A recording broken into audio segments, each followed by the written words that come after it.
Hello, Gary Crowley here with DoItYourselfJointPainRelief.com. This is video 1 of 4 videos for sciatica pain relief. And in this video, we're going to begin to release the big, strong muscles in your hips that are probably playing a big role in causing your sciatica.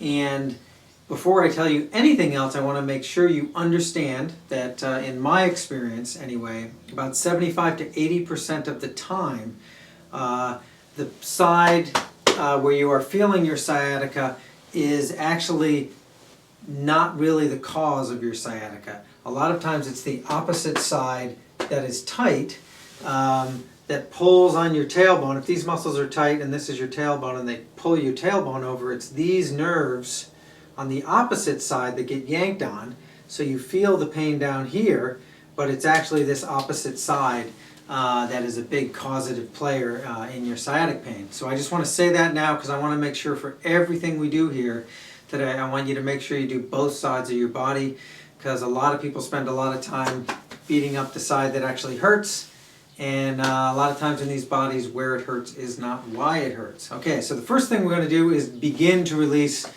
these big, strong hip muscles that are often yanking on that sciatic nerve.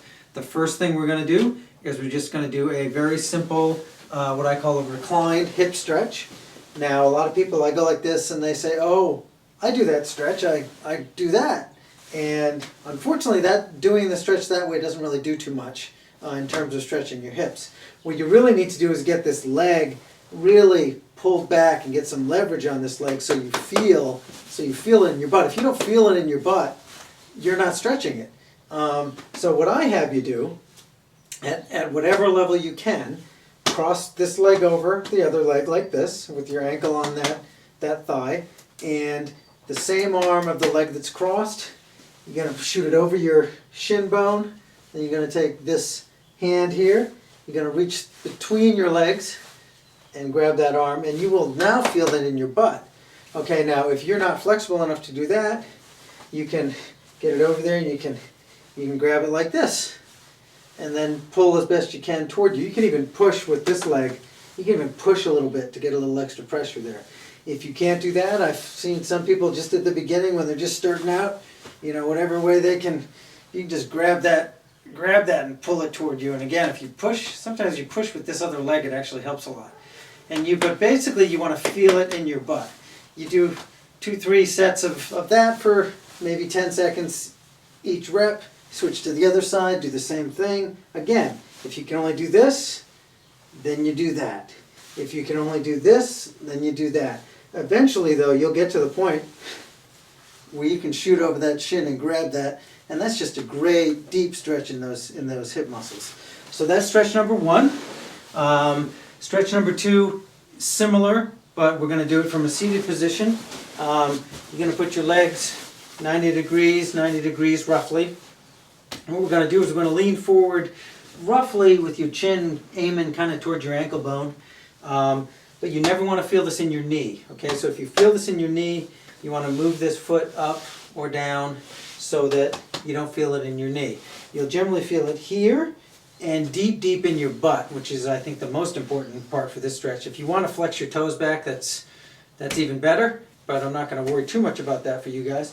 And you feel that deep in your butt. I feel a little here.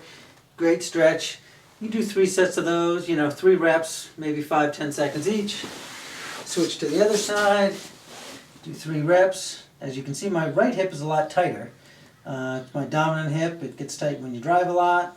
Probably the way I sit at the computer, all that stuff. And then, you can keep going back and forth. You'll find each side lets go, more is the other side lets go. But once you feel like you've got a pretty good release there, then the last thing I want you to do is we're going to do, you can sit against the wall if you want. But we're just going to sit like this, and then we're going to take one leg, cross it over the other. And let's see, what's the best way? This is probably better for you guys. You're going to reach around and you're going to push that knee that way, and you'll feel that deep in there. Now again, if you're not flexible enough to do that, you can do that. or you do whatever way you can. Again, if you need to sit against a wall, I want you to get some release if you can, but I also just want you to notice how tight you are in your hips. Because if you're really, really tight, and we release that, your sciatica will probably disappear. Okay, so that is, that's video 1. You got 3 stretches: the reclined hip stretch, the seated hip stretch, and the twisted hip stretch. And just take a moment, assess if your sciatica has improved from doing those or not. And then in the next video, we're going to show you how to really release these in a deep, deep way and really specific way. So I look forward to seeing you at video 2. Thank you very much.